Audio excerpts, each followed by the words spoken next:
Hi అండి. అందరికీ నమస్కారం. Welcome to my channel. ఈ వీడియోలో ప్రభుత్వ ఉద్యోగులకు మరియు పెన్షనర్లకు పెండింగ్ డీఏ బకాయిలు విడుదలయ్యే తాజా సమాచారం గురించి వీడియోలో తెలుసుకుందాము. వీడియో అయితే ఎక్కడే కానీ స్కిప్ చేయకుండా ఎండ్ వరకు చూసేయండి. అప్పుడే ఇన్ఫర్మేషన్ పూర్తిగా అర్థమవుతుంది. అలాగే వీడియో చూస్తున్న ప్రతి ఒక్కరు లైక్ చేయండి ఫ్రెండ్స్. ఈ వీడియోని తోటి ఉద్యోగ, పెన్షనర్ మిత్రులతో అయితే షేర్ చేయండి. కొత్తగా మన ఛానల్ చూస్తున్న వారు ఇంకెవరైనా సబ్స్క్రైబ్ చేసుకోకపోతే వెంటనే మన ఛానల్‌ని సబ్స్క్రైబ్ చేసుకోండి.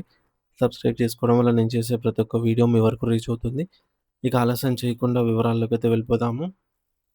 ఫ్రెండ్స్ ఇక విషయానికొచ్చినట్లయితే ఆంధ్రప్రదేశ్ రాష్ట్ర వ్యాప్తంగా ప్రభుత్వ సేవలో కొనసాగుతున్న లక్షలాది మంది సిపిఎస్ ఉద్యోగుల ప్రస్తుత పరిస్థితి, వారు అనుభవిస్తున్న మానసిక వేదన మరియు ఆర్థిక ఇబ్బందుల గురించి మనం తెలుసుకోవాల్సిన అవసరం ఎంతైనా ఉంది. సో, గడిచిన కొద్ది రోజులుగా రాష్ట్రంలో ఒక విచిత్రమైన పరిస్థితి నెలకొంది. ఎక్కడ చూసినా కూడా కేవలం ఓపీఎస్ కింద ఉన్నటువంటి జీపీఎస్ ఉద్యోగుల సమస్యలు, వారి రిటైర్మెంట్ బకాయిలు, రిటైర్డ్ ఉద్యోగులకు అందాల్సిన బెనిఫిట్స్ గురించి మాత్రమే చర్చలు జరుగుతున్నాయి తప్ప, సిపిఎస్ ఉద్యోగుల గోడును ఎవరూ పట్టించుకోవడం లేదనేది పచ్చి నిజము.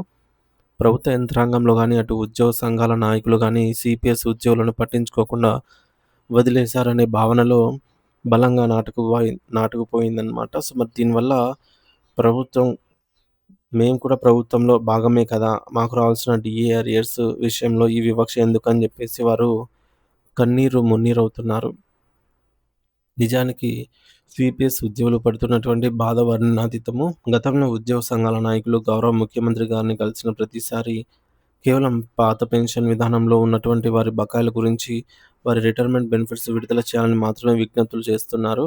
కానీ అదే సమయంలో వేలాదిగా ఉన్నటువంటి సిపిఎస్ ఉద్యోగుల సమస్యలను ప్రస్తావనకు కూడా తీసుకురాకపోవడం వారిని తీవ్ర నిరాశకు గురిచేస్తోంది.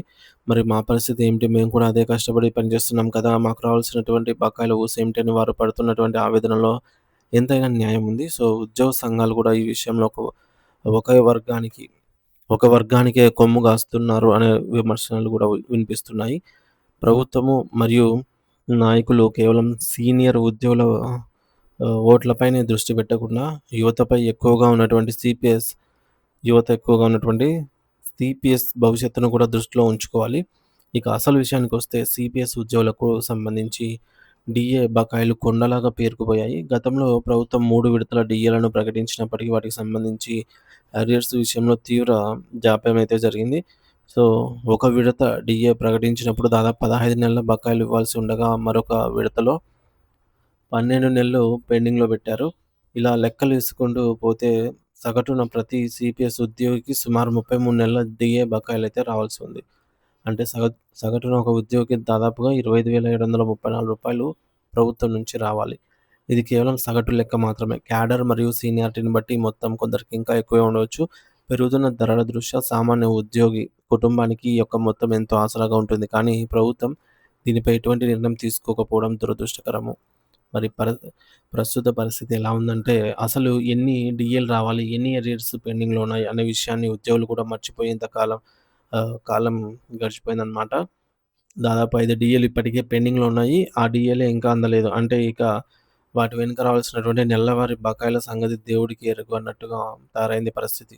ఏదేమైనా కార్యాలయానికి వెళ్లి మీకెన్ని డీఏలు రావాలి అని అడిగితే ఉద్యోగులు లెక్క వేసుకోవడానికి కూడా ఇబ్బందులు పడుతున్నారు. అంటే ఉద్యోగులు కార్యాలయాలకు వెళ్లి అధికారులను సంప్రదిస్తే, అధికారులు మీకింకా ఎన్ని పెండింగ్‌లో ఉన్నాయండి డీఏస్ చెప్పండి అని అంటే, ఏ విధంగా లెక్క వేసుకోవాలి? ఏయి కరోనా సాగుతో మాఫీ జేశారు? ఏయి విలీనం జేశారు? ఏవి ఎంత రావాల్సి ఉందని లెక్కలు గూడా ఇబ్బంది పడుతున్నారనమాట. అంటే ప్రభుత్వం అంతలా వీరిని అయోమయంలో నెట్టేసింది. అంటే క్లారిటీ లేకుండా జీవోలు ప్రాపర్‌గా ఇచ్చినా గూడా జీవోలో అవి అమలు కావటం లేదు. జీవోలో మరి 3 విడతల్లో చెల్లిస్తాము అరియర్స్ అంటారు. కానీ ఒక్క విడత గూడా చెల్లించరు. సో, ఈ విధంగా వాటికి సంబంధించి టాక్స్ కూడా కట్ అవుతుంది. కానీ అరియర్స్ రావు. అటువంటి అయోమయ పరిస్థితిలో నెట్టేసిందనమాట. మరి డీఏ అనేది ఉద్యోగికి పెరిగే ధరల నుండి రక్షించేటటువంటి ఒక వెసులుబాటు.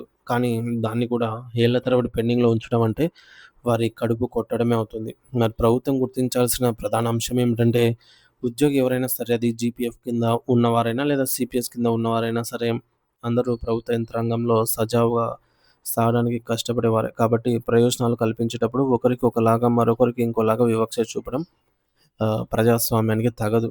సో, రిటైర్డ్ ఉద్యోగులకు న్యాయం చేయడం ఎంత ముఖ్యమో ప్రస్తుతం సర్వీస్‌లో ఉండి ప్రభుత్వం కోసం శ్రమిస్తూ ఉన్నటువంటి సీపీఎస్ ఉద్యోగులకు కూడా వారి హక్కులను కల్పించడం కూడా అంతే ముఖ్యం.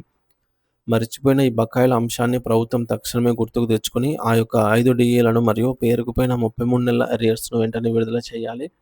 ఏ ఒక్కరిని కూడా మినహాయించకుండా ప్రతి ఉద్యోగికి కూడా సమాన న్యాయం జరగాలి అన్నదే అందరి ఆకాంక్ష. సీపీఎస్ ఉద్యోగుల కుటుంబాల్లో కూడా వెలుగులు నింపాల్సిన బాధ్యత పూర్తిగా ప్రభుత్వం పైనే ఉంది. ఫ్రెండ్స్, ముఖ్యాంశాలు చూసుకున్నట్లయితే జీపీఎఫ్ ఉద్యోగులతో పోలిస్తే సీపీఎస్ ఉద్యోగుల సమస్యలు ప్రభుత్వ చర్చల్లో విస్మరించబడుతున్నాయి అనైతే టాక్ ఉంది. దాదాపు 33 నెలల డీఏ బకాయిలు అరియర్స్ సీపీఎస్ ఉద్యోగులకు అందాల్సి ఉంది. సగటున ఒక ఉద్యోగికి సుమారు రూ. 25,734 వరకు బకాయిల రూపంలో రావాల్సి ఉందని అంచనా. మొత్తం 5 విడతల డీఏలు ఇప్పటికే పెండింగ్‌లో ఉన్నాయి. ఇవి ఉద్యోగులకు ఆర్థిక పరిస్థితిని దెబ్బతీస్తున్నాయి. ఉద్యోగ సంఘాల నాయకులు కేవలం సీనియర్ల రిటైర్డ్ బెనిఫిట్స్ పైనే దృష్టి పెడుతున్నారనే ఆవేదన వ్యక్తమవుతోంది. దీర్ఘకాలిక జాప్యం వల్ల ఉద్యోగులు తమకు రావాల్సిన ఖచ్చితమైన బకాయిల లెక్క కూడా మర్చిపోయే పరిస్థితికి చేరుకున్నారు ప్రస్తుతం. ప్రభుత్వం తక్షణమే స్పందించి అన్ని డీఏలను మరియు అరియర్స్‌ను కూడా విడుదల చేయాల్సిన అవసరం ఎంతైనా ఉంది.